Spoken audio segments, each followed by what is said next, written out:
सभी साथियों को मेरा नमस्कार। आज की वीडियो में आप सभी का स्वागत है। जैसा कि अभी आपने देखा कि एक गलती की वजह से आपकी पेंशन हमेशा हमेशा के लिए बंद हो सकती है। तो ये कौन कौन सी बातें हैं जो आपको पेंशन का सत्यापन करवाते समय ध्यान रखनी चाहिए, ई मित्र संचालक और पेंशनर दोनों को। तो चलिए वीडियो शुरू करने से पहले यदि आप हमारे चैनल पर नए हैं तो चैनल को सब्सक्राइब एवं वीडियो को लाइक जरूर करें। सबसे पहले अपन बात करेंगे, यदि किसी महिला के पति की मृत्यु हो गई है तो सबसे पहले उसको अपनी पेंशन है जो वृद्धावस्था से विधवा पेंशन में कन्वर्ट करानी है। और ये अपन कैसे करवा सकते हैं, तो इसके लिए आपको संबंधित पंचायत समिति में पेंशनर कार्यालय में संपर्क करना पड़ेगा और वहां पर आपके आधार कार्ड की फोटोकॉपी और पूर्व में जारी पीपीओ तथा अपने पति का मृत्यु प्रमाण पत्र वहां पर जमा करवाकर आप अपनी पेंशन को वृद्धावस्था पेंशन से विधवा पेंशन में कन्वर्ट करवा सकते हैं। यदि आप ऐसा सोच रहे हैं कि वृद्धावस्था और विधवा पेंशन में पेंशन तो बराबर मिलती है तो फिर ये झंझट क्यों करवाए, तो ये आपकी सबसे बड़ी बेवकूफ़ी है। क्योंकि कई सारे सरकार के ऐसे स्कीम आते हैं जिसमें विधवाओं को प्राथमिकता दी जाती है। जैसे पिछली सरकार द्वारा एक इंदिरा गांधी स्मार्टफोन योजना के नाम से स्कीम लॉन्च किया गया था, जिसमें विधवाओं को प्राथमिकता दी गई और साथ ही साथ जैसे खाद्य सुरक्षा के फॉर्मों में भी विधवाओं को प्राथमिकता दी जाती है। तो इस बात का विशेष ध्यान रखें कि पेंशन को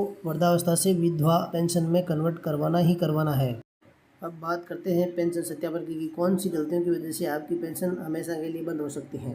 जब ई मित्र संचालक ई मित्र के माध्यम से आपका पेंशन सत्यापन करता है तो 3-4 बातें ई मित्र संचालक से पूछी जाती हैं, जो कि आमतौर पे कोई भी ई मित्र संचालक पेंशनर से पूछ के वो बातें फॉर्म में ओके नहीं करता है और अपने हिसाब से ही फॉर्म फिल करके सत्यापन कर देता है। तो इसमें सबसे पहले पूछा जाने वाला सवाल है कि क्या पेंशनर जिंदा है। तो आमतौर पर जीवित पेंशनर का ही सत्यापन किया जाता है, तो इसमें हाँ ही आएगा। दूसरा सवाल पूछा जाता है कि क्या पेंशनर की सरकारी नौकरी लग गई है, जिसमें वो खुद, पति, पत्नी और पुत्र शामिल है। इसमें यदि आप हाँ करते हैं तो इसके पश्चात उसकी पेंशन है जो बंद हो जाएगी, और यदि नौकरी नहीं लगी है तो इसमें नहीं का ऑप्शन है, उसका चुनाव करना है। तीसरा सवाल इसमें ये पूछा जाता है कि क्या पेंशनर की वार्षिक आय मानदंड से ज्यादा है। यदि आप एक ई मित्र संचालक हैं तो आपको ध्यान होगा कि पेंशनर की आय है जो 48,000 रुपए से कम ही होती है। यदि उसकी आय 48,000 रुपए से ज्यादा है और यहाँ आप हाँ कर देते हैं तो इसके पश्चात पेंशनर की पेंशन हमेशा के लिए बंद हो जाती है। तो ये ऑप्शन भी आप ध्यानपूर्वक चुनें। चौथा सवाल है जो केवल विधवा पेंशनर के लिए पूछा जाता है, जिसमें पूछा जाता है कि क्या पेंशनर की दोबारा शादी हुई है। तो इसमें आपको नहीं ही भरना है। यदि आप यस भर देते हैं तो विधवा पेंशनर की पेंशन हमेशा के लिए बंद हो सकती है। सबसे अंतिम एवं महत्वपूर्ण सवाल जिसमें पूछा जाता है कि क्या आधार और जनाधार में दिया गया नाम और पेंशन स्वीकृति आदेश में दिया गया नाम एक ही है या अलग अलग है। तो इसमें आपको हाँ भरना है। यदि आप इसमें नहीं भरते हैं तो भी पेंशनर की पेंशन बंद हो सकती है और उसको